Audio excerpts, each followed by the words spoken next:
Assalamualaikum warahmatullahi wabarakatuh.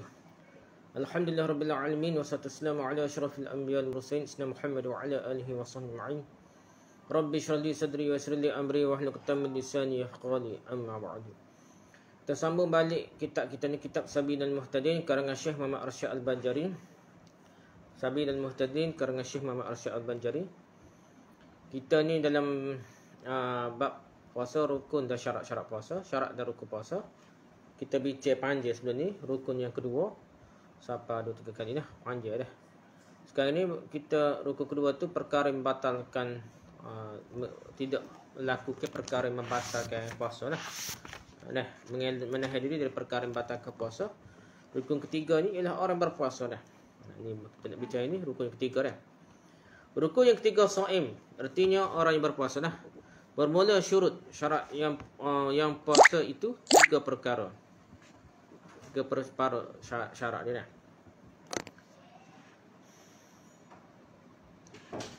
Pertama hendaklah Islam dah daripada permulaan hari puasanya. Start hari subuh tu. Dia puasa Islam lah. Hingga akhirnya. Maka tiadalah sah puasa kafir dengan barang jenis kafir. Sebarang jenis ikutlah kafir jenis gapo dah.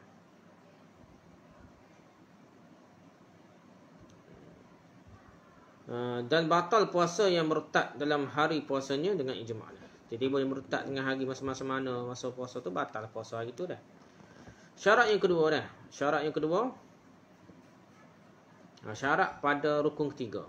Syarat pada rukun pada orang yang berpuasa dah. Pertama dia tu Islam lah. Yang keduanya, hendaklah ada i'akal daripada fajar start dari subuh hinggalah datang kepada masuk matahari.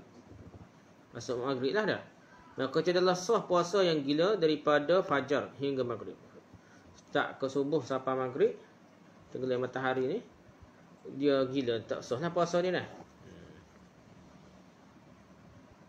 Dan jika mendatang gila dalam hari puasanya, dah, kalau hari masa tengah puasa dah. Dan tidaklah sah puasa yang gila, dan jikalau sekejap sekalipun, batal lah puasanya. Yang gila tu, masa si hari tu semetak pun batal puasanya. Dan jika ada gilanya itu jadi daripada meminum dah. Meminum pada malam akan minuman yang menggilakan sekalipun, tak kira lah. Dia minum tengah malam dah, dia mabuk tu, gila akal tu, pas ke siang, pas ke subuh dah.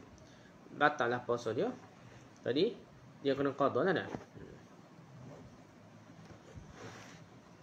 Tetapi tiada batal puasa sebab pitam atau mabuk yang tiada disengajakan. Nah. Jadi ia pitai ke mabuk, ia tak sengaja dah. Jika ia sembah sekejap dah. Maksudnya dia mabuk tu sekejap lah.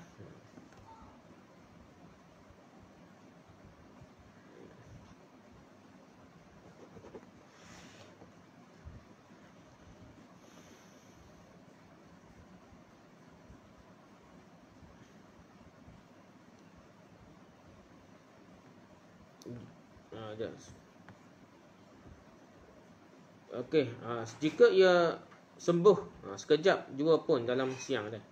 Jadi dia pitai mabuk tu, mungkin sekejap dia pitai mabuk tu yang tiada sengaja lah, mungkin besok lama pun tak apa dah. Jika dia sembuh, maksudnya dalam keadaan sedar sekejap dah. Dan jika pitam atau mabuk ia daripada fajar hingga maghrib, dah sebelum subuh lagi sampai maghrib, tiada sah puasanya kerana pitam dan mabuk itu mengeluarkan ia akan seseorang daripada keadaan ahli bagi khitab. Jadi dia tidak diwajibkan lah. Jadi orang pensel gapo qawi pun dah, bahkan semaya dia pun tidak wajib sebab dia tak khabar dah. Dah tak perlu qada sebenarnya dah, dalam keadaan dia tak sedar dah. Keadaan ahli bagi dia bukanlah ahli bagi khitab yang diwajibkan lah. Bersalahan dengan tidur, maka tiada batal puasa yang tidur daripada fajar hingga maghrib. Tapi kalau tidur start subuh ke sapa ke maghrib, tidur dia tak batal puasa. Kerana kekal keadaannya ahli bagi khitab. Orang tidur ni dia ada kewajipan juga, dosa lah. Dia Dia puasa tu sah tapi dosa dari segi semaya tu tanggungjawab lain lah. Nah. Jadi dia tak batal puasa itu dia subuh sampai ke maghrib pun dah tak batal puasa dah. Tapi dia itulah pahala tu tak dok pegang mungkin lah kali sengaja dah. Walaupun tidur sengaja pun tak batal puasa dia dah. Dan lagi yang tidur itu jika dijagakan nescaya jagalah ia bersalahan dengan yang pitamnya. Dan yang mabuk. Pitam mabuk ni kita kocok kita geruk setama mana pun tak khabar dah. Orang tidur geruk kita sedar dah. Dan lagi wajib mengqada sembahyang yang luput sebab tidur. Wajib juga dosa lah. Tinggal tu. Dan tiada wajib qada sembahyang luput sebab pitam atau mabuk pada jumlahnya. Jadi orang tidur ni dia kena qada lah. Sembahyang dia tinggal dah. Tapi kalau pitai tak khabar lebih pada waktu dia, pitai tak dia tidak disyariatkan lah, macam hilang akal lah. Begitu mabuk ni tanpa sengaja lah, kalau sengaja menagak dia kena qada juga dah. Asal dia cari pasal taksir dia kecuali ni pada orang itu dah. Tapi kalau dia mabuk tanpa sengaja habis waktu ke apa dengan tidak sedar, tidak sengaja dia tu tidak wajib qada tu kaedah dia. Dan syarat yang ketiga dah, ni pada orang kita bicara ni, rukun ketiga ni orang. Dalam rukun ketiga ni ada berapa syarat dah, ada 3 syarat dah. Pertama Islam. Nah, yang kedua berakal dah. Yang ketiga kita bicara pada dia. Syarat yang ketiga hendaklah ada ia suci daripada haid dan nifas. Daripada fajar, daripada subuh hingga maghrib. Maka tiada sah puasa yang haid. Orang haid ni tak sah puasa. Dan yang nifas lagi haram, bukan sekadar tak sah, dosa pula. Kalau puasa juga dosa dah, bid'ah dah. Dan jika mendatang haid atau nifas dalam hari puasanya, nescaya batallah puasanya. Tengah-tengah puasa tiba bagi haid bagi nifas, batallah puasanya dah. Bermula syarat sah puasa pada pihak masa hendaklah jatuh ia dalam hari yang menerima ia bagi puasa, iaitu yang lain daripada 2 hari raya. Jadi syarat dia jadi sah puasa tu kena hari dah. Kalau tak kena hari, masa puasa tu masa raya, tak sah puasa dah. Dan yang lain daripada 3 hari tasyrik, 11, 12, 13 Zulhijjah tu hari tasyrik, puasa itu tak sah dah. Dan hari syak 30 Syakban ke apa dah, maka haram lagi tiada sah puasa pada hari raya kedua. Hari raya haji ke? Raya kedua apa? Raya kedua. Kedua hari raya ni. Kedua bukan hari raya kedua. Kedua-dua hari raya dah. Pada hari yang kedua-dua dah. Dan jika puasa fardu sekalipun, tak sah pada hari raya haji, hari raya puasa lah. Kerana tegahkan oleh Nabi SAW puasa pada hari raya. Kedua dalam hadis dalam raya lah Nabi tegah. Gitulah betul dah. Kedua-duanya dah, hari raya kedua-dua tu dalam hadis riwayat Bukhari Muslim laganya. Dan hadis Bukhari Muslim lagi puasa pada 2 hari raya dah. Dan demikian lagi haram lagi tiada sah puasa pada 3 hari tasyrik. Kemudian daripada hari raya lah 11, 12, 13 raya tu 10 Zulhijjah saja dah. Lepas daripada hari raya Korban tu 11, 12, 13 tu panggil hari tasyrik. Hari puasa tidak sah lagi dah. Dan jikalau ada puasa itu puasa tamattu' ganti daripada dam sekalipun, kerana ditegahkan puasa pada hari itu dalam hadis hadis riwayat Abu Dawud. Jadi puasa tak boleh lah puasa hari tasyrik ke hari gapo dah. Hari raya puasa, raya haji puasa tu Bukhari Muslim lah. Hari tasyrik tu hari riwayat Abu Dawud kata dah. Dilarang juga hari tasyrik untuk puasa. Jadi tak boleh jugalah. Tak sah puasa dah. Walaupun dia haji tamattu' ni kena puasa kan. 3 hari 10 hari 10 sekali dah. 7 hari 10 hari kita ingat 10 hari dah. Jadi kena 3 hari 7 hari rumah kan kita ada kaedah dia dah. Jadi tak boleh puasa ke 7 hari. Aku tak ingat dah. Nah, jadi dia kena puasa lah. Jadi tak ada puasa pun tak boleh puasa pada hari tasyrik, kena lepas tu kan nak puasa pun dah. Sebagai dam dia, bayar dam dia dah. Dan demikian lagi haram lagi tiada sah puasa pada hari syak. Jadi bukan dam juga, maksudnya kena bayar lah. Bayar dam cara dia kena puasa salah satu cara dah. Dan tiada haram lagi tiada sah puasa pada hari syak. dengan tiada sebab. Kerana kata Ammar anak Yasir lah. Ammar bin Yasir lah. Ammar bin Yasir kata apa? Ia pernah berkata apa?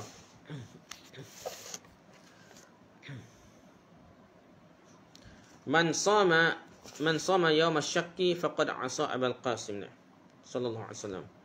Jadi barang siapa puasa pada hari Syak, maka sesungguhnya derhakalah ia akan Nabi sallallahu alaihi wasallam. Yang meriwayatkan akan dia Tirmizi dan lain-lainnya, dia kata mereka itu iaitu sahih, hadis sahih lah. Hadis ni hadis sahih lah gitu. Adapun jika ada puasa itu dengan sebab seperti qada dan nazar. Dah. Qada ganti puasa dah, ataupun nazar dan wirid ke apa ni.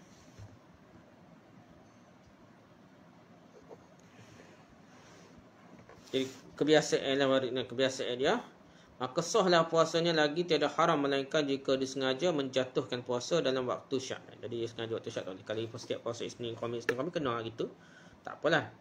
Jadi kalau semata-mata nak puasa Syak dekat 30 Syaban ke apa, kira tak sah. Waktu Syak itu maka itu haram lagi tiada sah seperti sembahyang dalam waktu karahah. Jadi sembahyang waktu karahah haram tiada sah. Dan kerana Nabi sallallahu alaihi wasallam bersabda, la taqaddimu ramadhana bi shaumi yaumin wala yaumaini illa rajulun kana yasumu shaman falyasum. Yakni janganlah kamu mendahului akan Ramadan dengan puasa sehari 30 Syaban atau 2 hari 29 Syaban 30 Syaban. Melainkan laki-laki yang ada ia puasa wirid, puasa yang kebiasaan dia lah. Jadi dia kebiasaan dia puasa Senin Khamis ke apa dah, maka hendaklah dipuasakannya akan dia bolehlah puasa dah. Riwayat Bukhari dan Muslim. Itulah daripada Abu Hurairah. Yang ini seperti adalah ia beradat puasa sepanjang-panjang tahun atau puasa sehari dan berbuka sehari, macam Nabi Daud dah. Dan dikiaskan dengan puasa wirid itu ialah yang lainnya seperti qada dan nazar atau kafarah. Ini qiyah lah. Ini sekedar dia tak jelas ni. Qiyah lah. Puasa qada, nazar atau kafarah. Bermula hari Syak itu diharamkan puasa dalamnya dengan 2 sebab. Ada 2 sebab apa puasa hari Syak diharamkan. Pertama, keadaannya hari Syak, keadaan hari Syak sendiri dia. Dan kedua,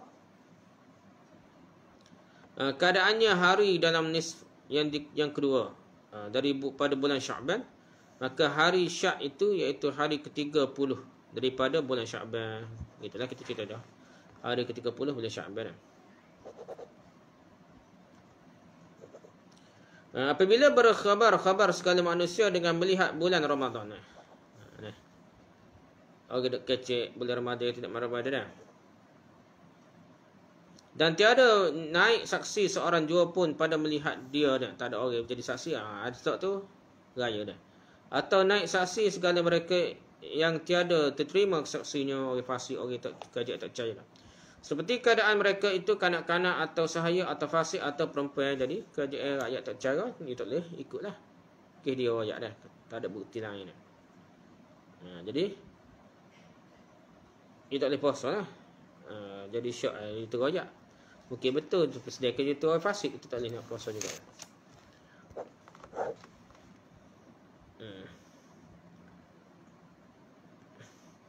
Adapun jika tiada berkhabar-khabar manusia pada melihat bulan dan tiada naik saksi dengan dia seorang jua pun, maka tiadalah hari Syak, hanya adalah ia daripada bulan Syaban. Okey, Syak dah lah. Tak ada royak sikit abuk dah. Dan jika melengkapi ghubar, ghubar ni debu kau awal kau tutup dah, pada tepi langit sekalipun, maka tiadalah haram puasa dalamnya daripada pihak hari Syak, tapi haram puasa pada malamnya pada pihak keadaannya daripada nisfu yang kedua daripada bulan Syaban. Tak boleh hukum lah cerita ni.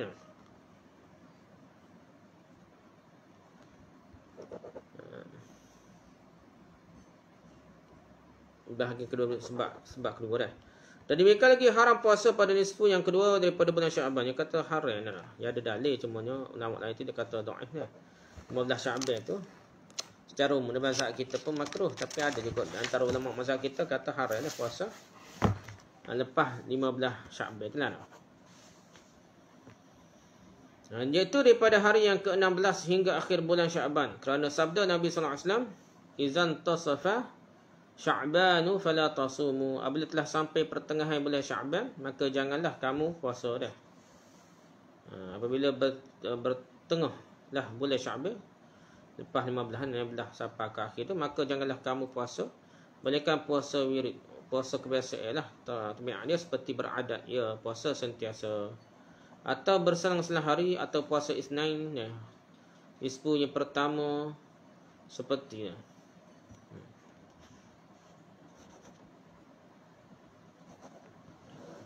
Istikhamih ke puasa qada, puasa nazar, puasa kafarah, puasa sambungnya awal Sya'ban sampai akhir bulan Sya'ban, bolehlah puasa tanggal 15. Boleh puasa gitu lah. Hari ke-15 boleh puasa, dan hari yang ke-16 maka haruslah ia puasa pada hari nisfu yang kedua dah. Adakah hari panggil hari bid daripada bulan Sya'ban, kerana sekaliannya dia tersebut itu. Dan jika puasa ia pada hari yang ke-15 dan yang ke-16, kemudian berbuka ia pada hari yang ke-17, nescaya haramlah atasnya puasa pada hari yang ke-18. Dengan tiada suatu sebab yang telah tersebut itu, kerana hilang berhubung yang mengharuskannya bagi puasa pada hari itu. Jadi kita puasa 3 hari. 5, 14, 13, 14, 15. Boleh juga 14, 15, 16 ataupun 15, 16, 17. Jangan puasa 18 dah. Jadi 15, 16 kena sambung 17 lah. Kalau 18 sambung 18, ya tak boleh lah. Ia kira waktu hari setengah tu kata dah. Tak boleh puasa sebab ada hadis. Cuma ni perbahasan hadis ni panjang juga lah. Dia terima, dia tak terima dah. Mazhab kita secara umumnya terima hadis tu kuat, sahih. Boleh dipakai dah untuk hujah.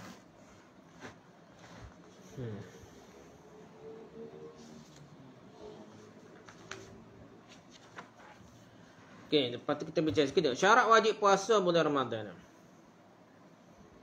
Syarat pada menyatakan segala syarat wajib puasa Ramadan. Bermula syarat wajib puasa itu 4 perkara. Pertama, akal. Berakal lah.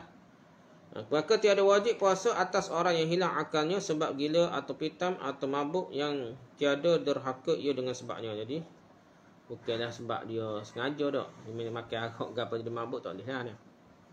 Ni tak ada sebab, tak sengaja dah. Kedua, belum baliklah, maka tiada wajib puasa atas kanak-kanak. Ketiga, Islam, jikalau Islam pada masa yang telah lalu sekalipun dah. Jadi dia murtad lepas Islam, hak tang-tang murtad qada dah. Kewajib atas yang murtad mengqada puasanya apabila kembali ia kepada Islam, dari kerana ia Islam pada masa yang telah lalu. Dan tiada wajib puasa atas kafir yang asli. Dan apabila masuk Islam, ia tiada wajib atasnya mengqada puasa yang ditinggalkannya pada masa kafir. Tak wajib lah qada dah. Ya, masa kafir ni tidak tidak menyebabkan hukum taklifi syarat lah. Bermula dikendaki dengan tiada wajib atas kafir puasa dan barang sebagainya seperti sembahyang dan zakat. Yakni tiada tuntut dengan dia dan tiada disuruhkan ia dengan dia dalam dunia. Jadi tak wajib lah dia dalam dunia ni. Dah. Kafir ni tak wajib dalam hukum dunia dah.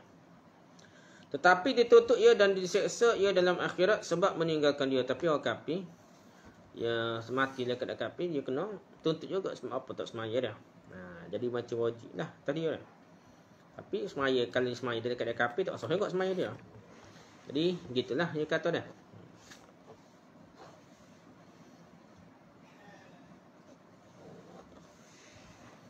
Yang keempat dah. Dan syarat yang keempat, kuasa atas puasa pada hissi dan pada syarak. Pada hukum fizik, ukuran fizik dia lah. Dan pada syarak. Ukuran syarak. Maka tiada wajib puasa atas yang tiada kuasa. Dah, tak mampu dah. Sebab sakit atau sangat tua. Dan tiada wajib ia atas yang haid dan yang nifas, kerana bahawasanya keduanya dibilangkan tiada kuasa pada puasa pada syarak ni. Tiada kuasa puasa pada syarak. Jadi tiada kuasa pada hissi tu, pada fizik, pada zahir lah. Pada zahir dia sakit ke apa tu, jika hissi lah dah. Tapi kalau pada syarak ni jenis haid dan nifas tu tak, orang ni uzur yang dia tak ada kuasa nak lawan dah. Dia haid dia wajib tinggal semaya, dia wajib tak boleh semaya, tak boleh puasa dah.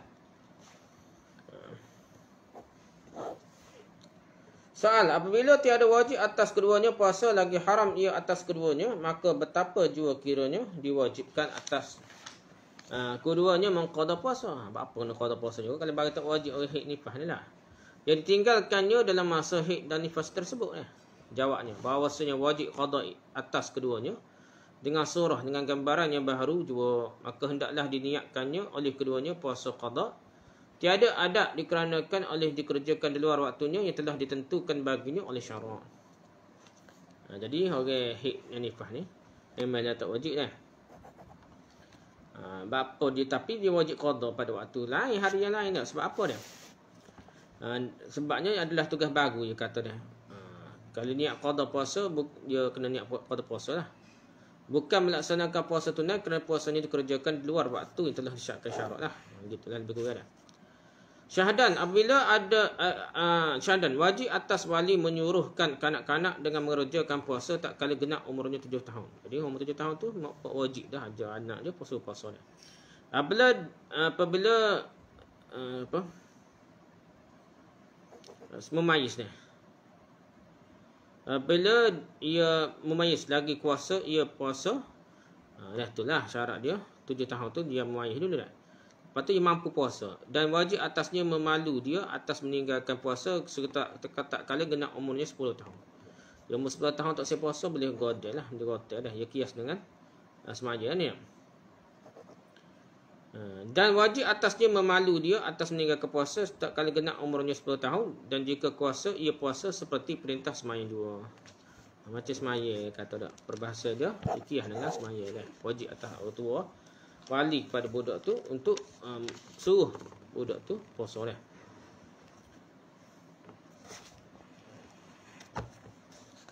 Lagi kita ni. Baca ke tak?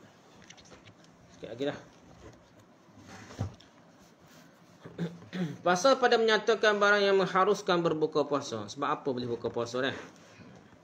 Tak dosa dah. Bermula harus berbuka puasa Ramadan dan tiap-tiap puasa yang wajib kerana sakit yang memberi mudarat. Sertanya puasa. Kalau puasa jadi mudarat. Dengan mudarat yang mengharuskan tayamum dah. Lebih kurang tayamum lah. Jadi sakit benar. Dan jika jadi sakitnya itu daripada sengaja meminum pada malam akan minuman yang menjadikan sakit sekalipun. Tak kira lah. Minuman dia tu makan benda yang boleh menyebabkan dia sakit. Ke subuh pun sakit. Jadi sakit dia menyebabkan tak boleh puasa, maka bolehlah buka puasa dah. Tetapi wajib atasnya berbuka puasa kerana mudarat yang tersebut itu dan haram atasnya puasa. Dia bukan mamai kalau mudarat sampai bertambah sakit dia jadi dosa berpuasa dah. Dan jika tiada takut ia akan binasa darinya sekalipun, inilah yang mafhum dalam tuhfah. Mafhum tuhfah apa? Kalau tak takut pun nak puasa juga wajib. Dan yang tersebut dalam Nihayah dan Mughni Muhtaj bahawa wajib atasnya berbuka puasa apabila takut ia akan binasa dirinya sebab meninggalkan makan seperti yang telah dinyatakan dengan dia oleh Imam Ghazali dan yang dijazamkan dengan dia oleh Az-Zura'i. Jadi kalau siapa binasa terus badai, jadi wajiblah buka puasa dah. Sebagaimana Imam Ghazali sebut dan Az-Zura'i lah. Orang yang sangat lapar dan dahaga. Orang yang sangat lapar dan dahaga itu seperti hukum orang yang sakit, yakni jika hasil mudarat sebab lapar atau dahaga itu dengan mudarat yang mengharuskan tayamum. Diwakiyah dengan semaya dah.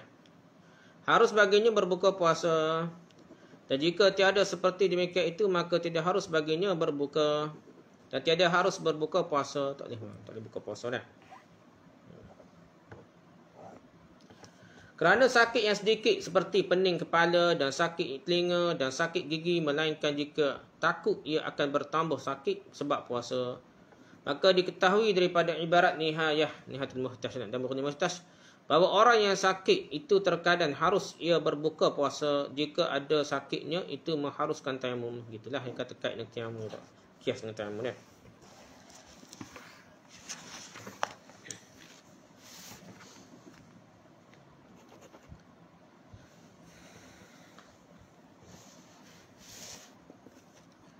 Dan tiada takut ia akan binasa dirinya, dan terkadang wajib ia berbuka jika takut ia serta yang demikian itu akan binasa dirinya. Jadi kalau takut sampai binasa, sampai sakit kuat, kalau puasa kena puasa lah, wajib puasa.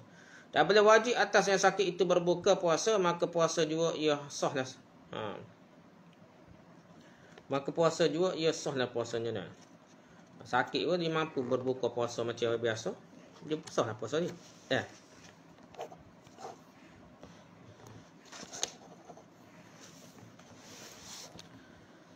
Tetapi dosa atas sebab meninggalkan wajib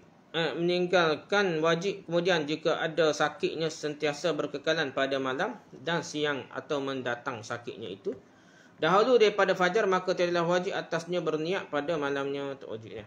Jika putus sakitnya dahulu daripada fajar, daripada subuh, atau ringan sakitnya pada ketika itu, sekiranya tiada diharuskan sertanya meninggalkan puasa, wajiblah atasnya berniat dahulu daripada fajar sampai subuh. Kemudian jika kembali pula sakitnya seperti penyakit demam, harus pula baginya berbuka puasa. Jadi dia sakit malam dah, sebelum fajar dah, tak wajiblah niat pada waktu malam. Dan jika sakitnya sembuh sebelum subuh, dia berkurang ketika subuh sehingga ia tidak boleh lagi makan minum dan ia tidak boleh meninggalkan puasa wajib, dah ia berniat sebelum fajar lah. Dan sudah berniat kembuh lagi penyakitnya, maka ia berbuka. Dia sihat dah, apabila sihat hari tu dia mari pula sakit dia, maka dia boleh buka puasa mula lah. Gitu lah.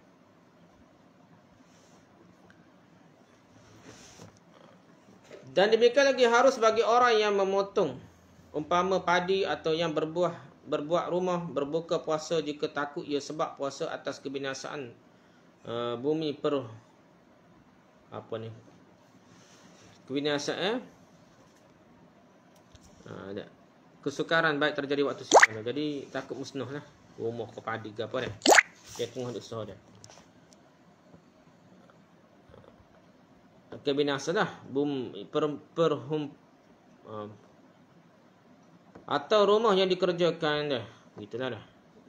Dan sukar ia bekerja pada malam atau tiada sukar sekalipun. Jadi kalau siapa bahaya rosok rumah, rosok binasa diri dia sebagainya, wajiblah dia boleh kena buka puasa lah. Tapi adalah cedera pekerjaannya sekiranya membawa kepada kebinasaan. Ada kerja tu tak ada nyabit mana dah. Pada kerja tu perlu negeri kuat barulah boleh buka puasa. Atau kurang dengan kurang yang banyak, sama ada ia bekerja bagi dirinya atau bagi lainnya dengan mengambil upah atau dengan kerana Allah, dan jikalau sangat berkehendak seorang kepada kuat dirinya atau kuat ayalnya.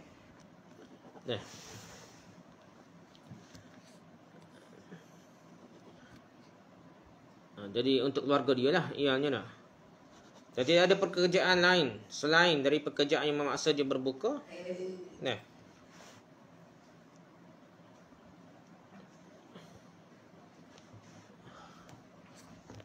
Ia boleh berbuka kerana untuk perlu nafkah lah. Dia tak ada kerja lain, itulah kerja dia boleh lah. Siapa kerja tu menyebabkan dia tak mampu untuk puasa. Namun dalam hal ini hanya sekadar perlu seperti yang dapat difahami dari kitab Tuhfah. Jadi kerana awak kerja buat ni sekadar darurat, sekadar terpaksa lah, jangan bermudah-mudahan dah. Dan kata Syekh Ramli dalam Nihayah telah berpetua Azra'i dengan bahawasanya wajib atas segala mereka yang memotong umpama padi berniat puasa Ramadan pada tiap-tiap malam, kemudian jika masyaqqah atas bekerja pada siang harinya, dengan masyaqqah yang sangat harus baginya berbuka puasa dah.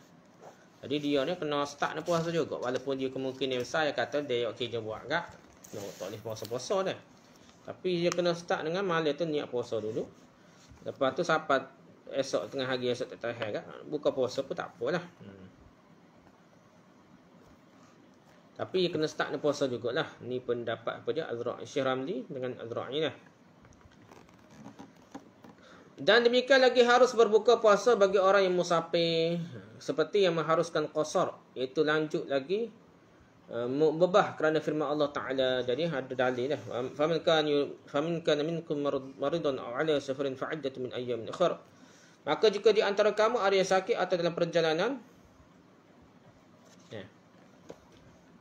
berpergian, maka hendaklah ia puasa dalam segala hari yang lain, yakni qada. Maka difahami daripada ayat ini harus berbuka puasa kerana sakit dan kerana pergi yang musafir lah, sama ada puasa fardu Ramadan atau fardu nazar atau kafarah atau qada sekalipun ya.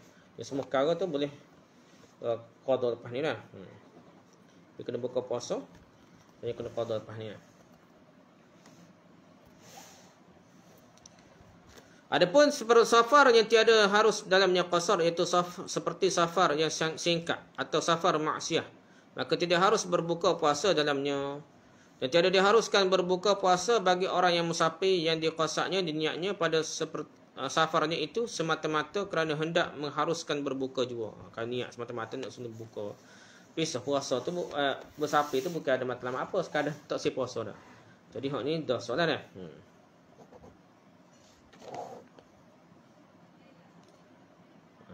Dan jika ada safarnya itu lanjut lagi mubah sekalipun, adalah bandingnya seperti tiada diharuskan qasar bagi orang yang menjalani jalan yang terjauh daripada dua jalan kerana semata-mata menghendaki qasar juga dah. Kalau ikut jalan biasa dekat tak boleh qasar, dia ikut jalan jauh cukup lah seperti 4 km, 8 km pendapat ulama. Dua marhalah tu dia pun boleh puasa dan dia pun boleh buka puasa dah. Jadi dia pun terpisah jalan jauh dah.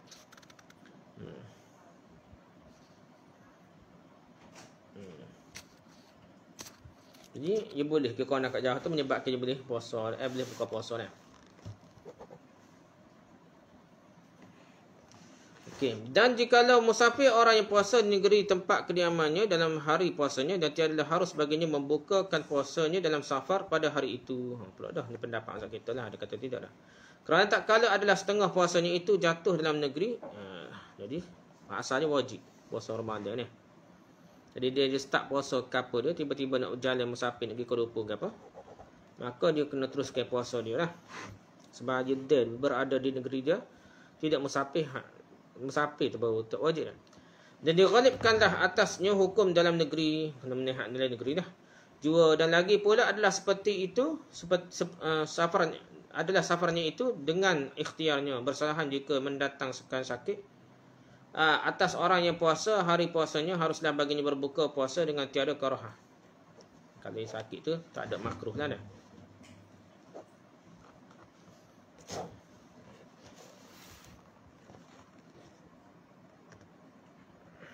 Kerana diperoleh sebab yang mengharuskan berbuka dengan tiada ikhtiarnya dah. Tidak dah pisah sengaja dah. Tak ada makruh sikit abuk dah. Dan kalau ia pisah cara jalan jauh jadi itu, ia jadi makruh lah. Dan disyaratkan pada hilal berbuka sebab uzur berniat terkhas dengan muwafaqah tufah dan mughni, maka keluar dengan kata dalam safar pada hari itu, hari yang kemudian daripada hari itu, maka ia harus baginya berbuka dengan tiada karahah selama ada ia dalam keadaan dalam musafir. Jadi tekan sininya dalam keadaan musafir lah, baru dia boleh puasa dan sebagainya dah. Dan dia boleh puasa kau gapkan puasa lah. Bermula puasa dalam safar terlebih afdal daripada berbuka. Jadi kalau kita musafir ikut kaedah mazhab Syafi'i ini, wajib puasa lagi supaya diperoleh fadilah waktu, melainkan jika takut akan mudarat sebab puasa pada masa sekarang. Jadi kalau ikut puasa baru jadi sakit ke apa, kena barulah boleh dia telah buka puasa dah.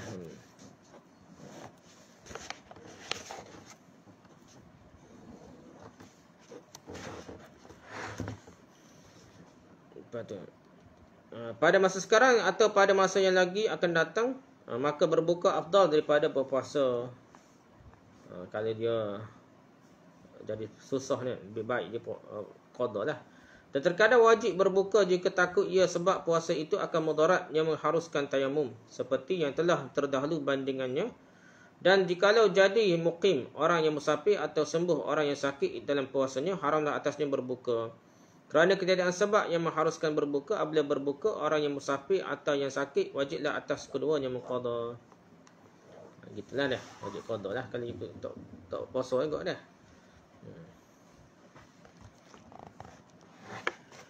Dan demikian lagi wajib qada atas orang yang haid, orang haid ni.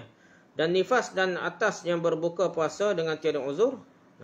Dan tiada berniat pada malam dengan sengaja atau dengan lupa, dan wajib mengqada puasa yang luput sebab pitam. dan ridah murtad kerana bahawasanya pitam itu satu bagi daripada sakit. Bersalahan dengan sembahyang maka tidak wajib mengqada yang luput daripadanya sebab pitam kerana masyaqqah berulang-ulang padanya. Dan apabila Islam yang kafir asli, maka tiada wajib atasnya mengqada puasa yang luput dalam masa kafirnya dengan ijma' supaya menggembarkan akan dia pada Islam. Gitulah dah. Tak payah qada lah puasanya. Orang kafir tu, masih kafir tak wajib qada lah.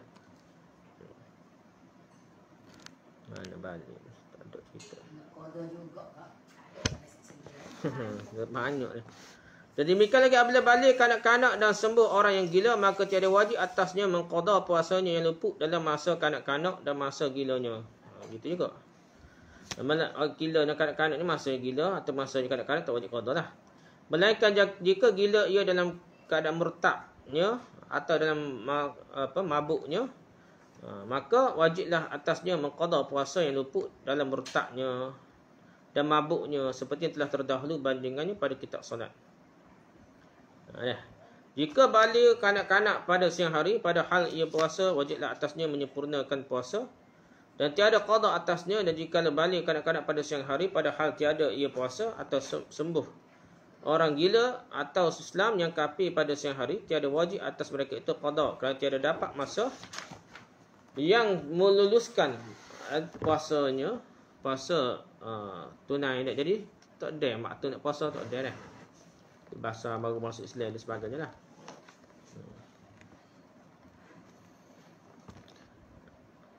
Dan atasnya, puasa tunai atasnya, dan tiada wajib mereka itu imsak pada yang tinggal daripada hari itu dah. Ini perbincangan imsak. Imsak ni macam orang hik ke dah, tiba-tiba dia suci dah. Ataupun orang musafir siapa-siapa rumah ni. Di imsak tu dia kira tahan daripada makan minum, tapi dalam keadaan bukan bincang ni puasa lagi dah. Dia ketika dia musafir tu, dia siapa kapur dia tidak dalam musafir dah. Dia tu masa yang musafir tu dia tidak wajib puasa, dia tak puasa lah. Tiba-tiba siapa kapur, adakah dia kena tahan makan minum macam puasa pada hari tak puasa? Itu perbincangan imsak dah. Imsak ni bukan bincang sebelum subuh kan. Tetapi sunat imsak bagi mereka itu dan bagi perempuan yang suci dari haidnya pada siang hari. Ni perbincangan imsak dia. Kalau suci masa haid tiap hari, masa dia kena mandi wajib, lepas tu dia kena sembahyang, lepas tu dia kena jaga tak makan minum jugalah. Supaya keluar daripada khilaf orang yang mewajibkan dia imsak. Ni perbincangan imsak lah. Ada ulama tak wajib pun imsak dah. Dan demikian lagi sunat imsak menahan diri daripada makan minum perkara batal solat bagi yang sakit dan yang musafir yang hilang safarnya dan hilang sakitnya, kemudian daripada berbuka kerana menghormati waktu. Ni perbincangan hormat waktu ni. Hormat waktu. Sebenarnya hormat waktu puasa apa? Ni lah imsak bincang ni. Pada waktu siang hari ketika puasa, bukan imsak sebelum subuh dah. Dan wajib imsak ni pada menahan makan minum ni pada bulan Ramadan. Hak puasa tu betul lah imsak. Puasa ni orang hak tak puasa ni masa hid ke masa musafir ke tak. Tiba-tiba habis hid dia, suci habis hid. Ataupun habis musafir dia ke.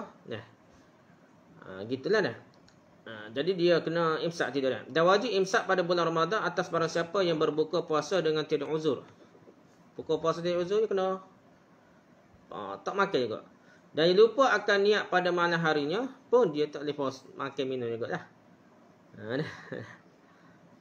Dan yang zon akan malam, kemudian maka maka nyata siangnya, dan yang berbuka pada hari syak, kemudian makanya telah keadaan hari itu daripada bulan Ramadan kerana menghormati waktu. Jadi dia kalau rasa macam batal puasa dia ni, tapi hormati dia tak payah buka puasa lagi dah. Bukan dia telah dia kena hormat mati waktu kita bincang ni. Adakah wajar betul ni nak tak boleh kena kafarah 2 bulan puasa tu? Ya mina ambil air, mina air togak tu baru mau bini dah. Bukan tu dah. Tak betul ajar gitu dah. Dah. Dan diketahui daripada menqayyadkan wajib imsak dengan bulan Ramadan bahawa tiadalah imsak pada yang lain daripada Ramadan seperti puasa nazar dan qada. Tak ada lah. Kena jaga waktu ni hanya puasa Ramadan. Puasa nazar dengan qada tu dia boleh puasa pada waktu lain lah. Cerita-cerita ni puasa Ramadan ni ada waktu yang khusus yang dihormati, yang kita kena hormat puasa tu, bulan Ramadan tu. Oleh sebab itu setengah tu bincang, ulama bincang, kalau siapa musafir tengah hari ke, sehari berbaki ketika tidak musafir siapa apa tu, kena imsak tidak, tu perbincangan dia. Jadi jumhur mazhab kita ni kata kena imsak lah. Bermula orang yang imsak dalam bulan Ramadan itu tiada ia dalam puasa pada syarak. Dan jika diberi pahala ia sebab imsak itu sekalipun, maka jika mengerjakan ia dalam imsaknya akan barang yang tegahkan, tiadalah lazim akan dia suatu jua pun lain daripada dosa dah. Dia tak ada kena danda gapo lah dah. Kalau dia tak jaga dah, dia tak kena gapo, dosa sajalah. Dia bercuti dari haid, suci daripada siapa musafir, habis masa musafir siapa apa pun, tiba ya gomo bini kau gapo dah, tidak dah, dia kena kafarah. Pasal dia tu dia sekadar hormat waktu lah, dosa lah. Mengikut mazhab kita lah. Syahadan pasal dia tidak wajib asal lah, tidak wajib puasa asal lah.